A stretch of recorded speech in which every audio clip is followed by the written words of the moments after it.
Trisha, and we're here at Two Structures, and we are here to do our pre-construct meeting to go over the choices for our personal house. Kelsey and JC are here to help us because Jay is a little bit of a mess whenever he gets all crazy and he has a little bit too much freedom. So I have people to help rein him in. Yeah, you guys can't contain me.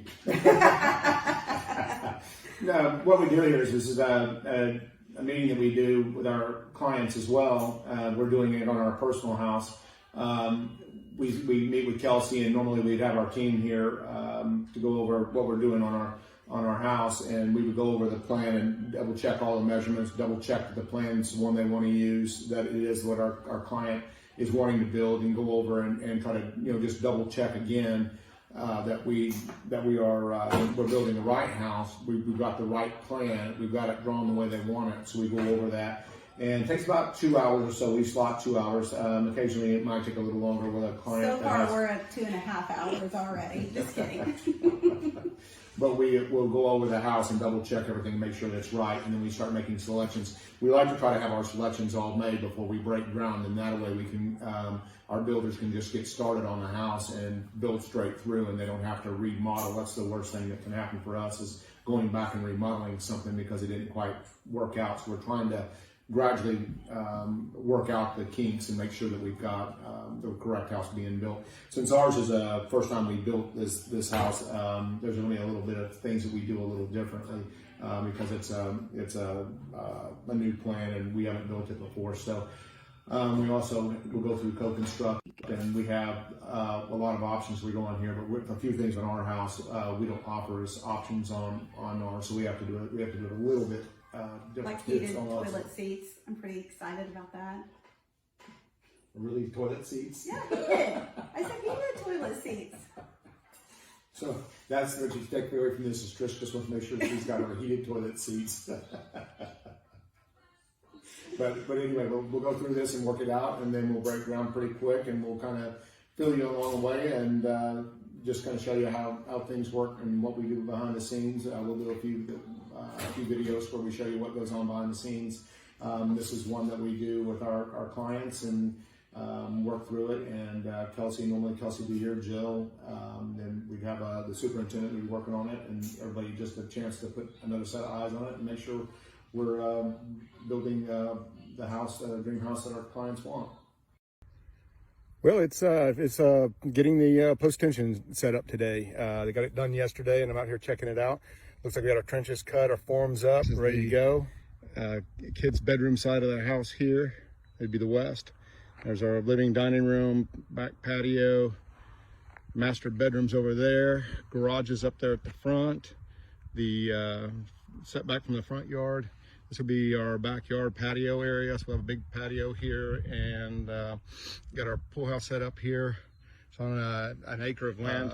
Our pen's way over there in the area, way back there in the back. So we've got a good little bit of yard here. Things are progressing. The plumbing should be here Monday, Tuesday. We had a little snafu where the water well got put in early, but that's going to help us long term.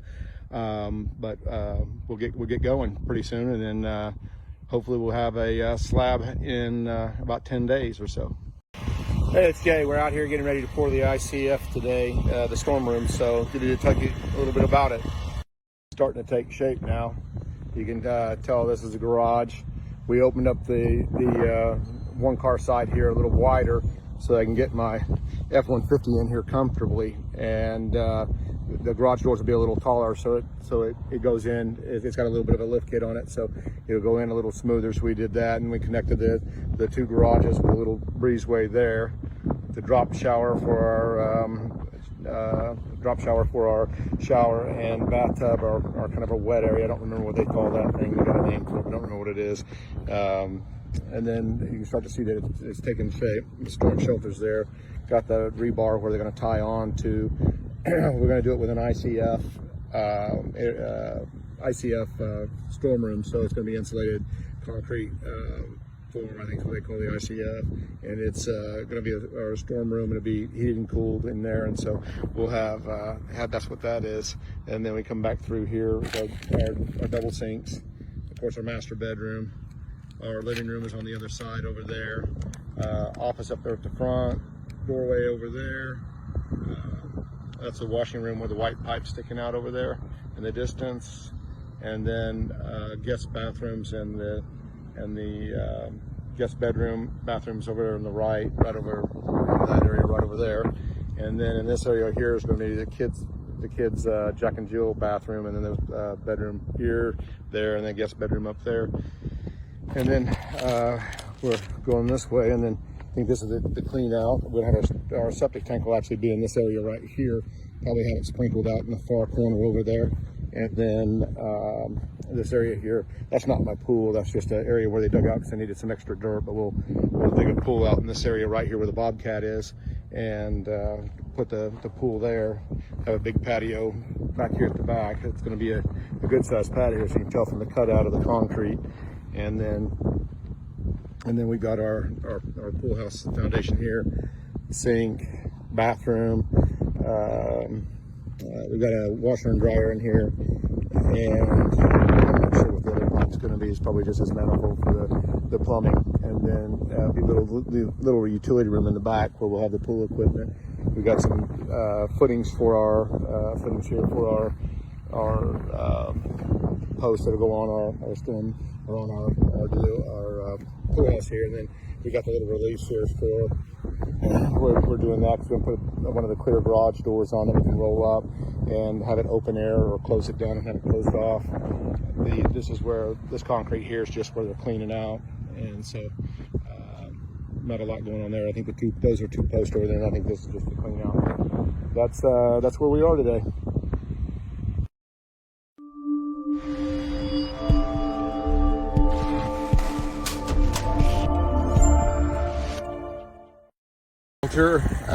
It's ICF Forms, and we got Michael here with us from Green Machine ICF, and he's going to tell us a little bit about it, how to attach framing members and that kind of stuff to it. So Michael, why don't you tell us a little bit about it? Okay.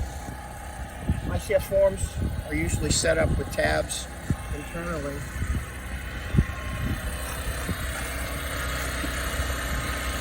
Every 6 inches. So if this is the outer face, it's usually marked. In this case, this is an ambit form. So a deep groove every 6 inches shows you where you can screw to on the inside and the outside. And that's your attachment to sheetrock, that's your attachment to other framing, everything else like that. That's how that form is designed in this case. So this is a 6-inch solid core of concrete. It's being reinforced with number 5 rebar vertically every 12 inches. And horizontally in each course it would be every 16. And then on top, the rebar comes from the footing pins, which is a base shear connection. In other words, the men that put this slab together gave me some pins in the middle of the wall. They come up from the footing, we stack over that, and we capture those pins when we pour from the top down. And as the rebar gets involved with the concrete, it becomes a fully enclosed and full single monolithic pour over that connection point. And that's one of the reasons why these types of tornado shelters are successful in very large winds. Let me show you something else about the door.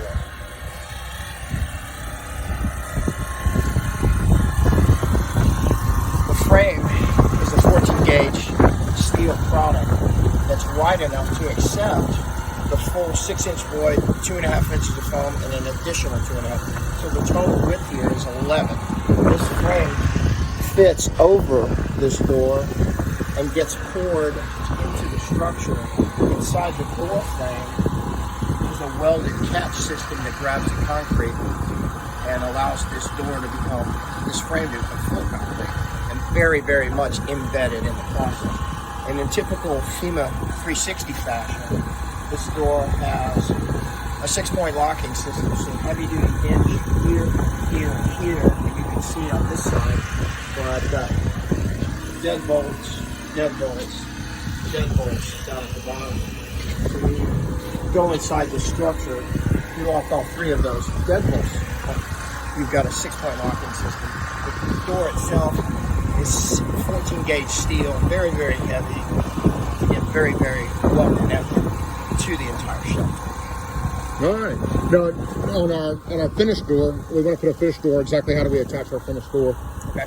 So if you're going to finish out a door here, you can either frame the door or frame the section out if you want to.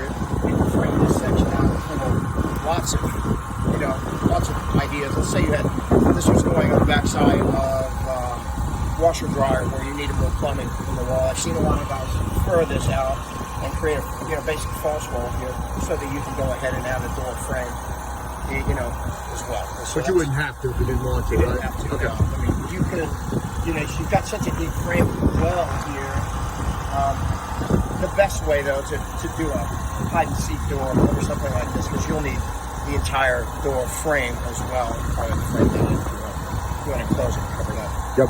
And Michael was telling me a little earlier today that we'll actually attach our drywall right to this, and then these sections right here are our connection points there, and that's where we'll actually connect it. And then I'll give you a shot of what the top of this looks like.